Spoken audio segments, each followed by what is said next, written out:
When we remove the proportionality sign, we get a constant of proportionality, which we call it as resistance of the conductor. We represent resistance as R.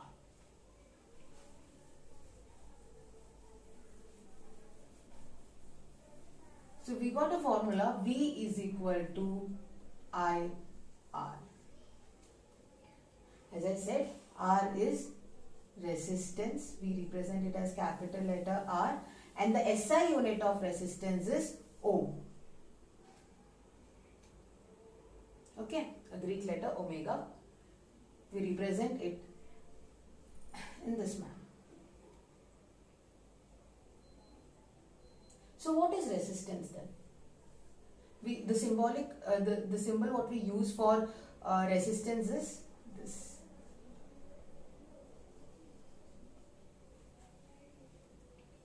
But what is resistance?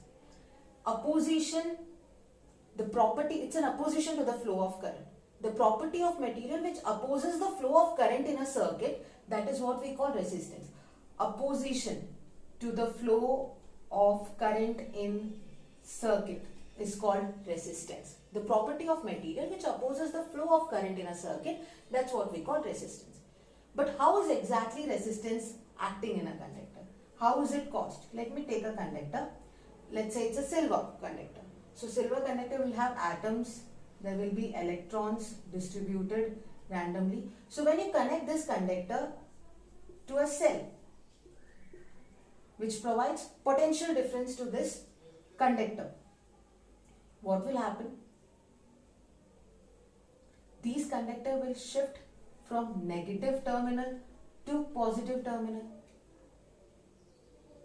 You see, there is flow of charge happening in a conductor. So when there is flow of charge happening in a conductor, these charges tend to collide with each other. More the collision between the electrons when it flows from one end to another, more will be the opposition. That more the opposition, less will be the flow of current. Okay. I'll repeat. See, when you take a conductor, what causes resistance is the electrons present in the conductor experiences collision. Okay. जैसे आप circuit में अगर taking a conductor, when you connect it with a cell, what happens? These electrons tend to flow from one end to other end, right? तो जब वो move करता है तो एक दूसरे से collide करता है, which causes resistance. एक रुकावट पैदा होता है for the flow of current, जिसको हम बोलते हैं resistance. ठीक है, तो हमने देखा I depends on potential, I also depends on resistance. Potential के साथ I का कैसा रिलेशन है? डायरेक्ट रिलेशन है. मतलब when V increases, I also increases. When V decreases, I decreases. Resistance के साथ I का उल्टा रिलेशन है. मतलब when R increases, I decreases. When R decreases, I increases. So I depends on two factors: potential difference applied in the circuit and also resistance provided by the conductor. ठीक है.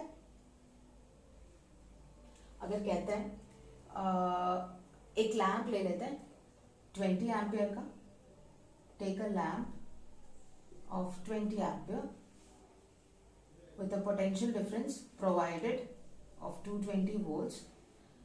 Calculate resistance. How will you do? This is I given to you. This is the potential difference V given. We know V is equal to IR. So R will be V upon I. That is 220 by 20. 220 volts by 20 ampere. So that resistance becomes 11 ohms. Right. How do we verify? How can we verify Ohm's law? To verify Ohm's law, let's take an activity.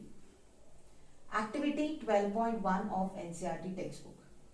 Verify Ohm's law. That gives you an answer for the verify. It's an activity. When you do this activity, you get to know that V is directly proportional to I. For that, we need to set up a circuit. So let me draw the circuit diagram. Take any wire having some resistance R. Okay, take a wire XY having some resistance R. Let me connect voltmeter across it, right? An ammeter connected in series to the wire. A closed key connected to battery. I'm taking 4 cells here. Okay, I'll connect it to the first cell. First thing, we'll have to set up a circuit like this as shown in the circuit diagram. Take any wire XY having some resistance R, connect a voltmeter parallel to it, take an ammeter, connect it in series, close the switch and connect it to one cell and close the switch. So now what will you observe? You'll get a voltmeter reading and an ammeter reading, right? So let the observation table, I'm going to try it with 4 cells. So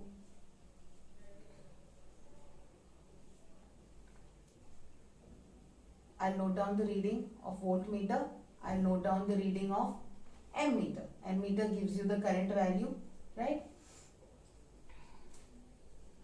And let me take the ratio V upon I. This will be your observation table. What will you do? First you will connect it to one cell. Okay. You'll note down the voltmeter and ammeter reading. Then you will connect it to the second cell. Now the potential difference is changed. Now 2 cells are involved in the circuit. Potential difference is changed. Hence, you will get different reading for voltmeter and ammeter. Note down. Again, connect it to the third cell. Now 3 cells are involved. Again, the readings will be changed. So, new voltmeter and ammeter reading. Then connect it to the fourth cell. Again, the readings are changed. Right. Calculate V by I ratio for all the cases. Now, when you plot this V and I, when you plot this potential difference and current on the graph, when you note this, plot this values on the graph, you see, you'll notice you will get a linear graph.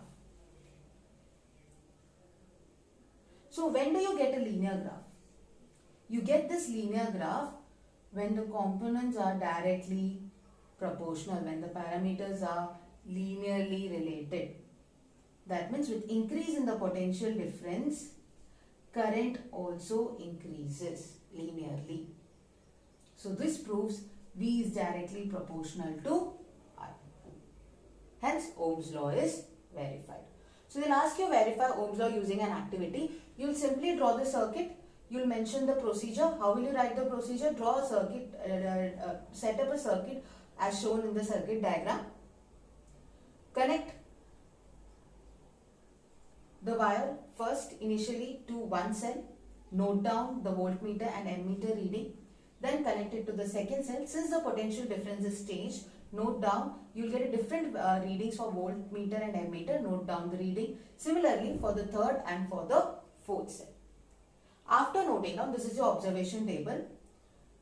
Draw VI graph. Now, we see a linear graph. In observation, you need to mention we get a linear graph when V and I is plotted. So, the linear graph represents the relation between V and I, which is directly proportional. With the increase in potential difference, current increases. Hence, Ohm's law is verified. Now, the slope of this graph, see, V and I graph, the slope of this graph will give you resistance. Delta V by delta I will give you resistance. Slope of VI graph will give you resistance.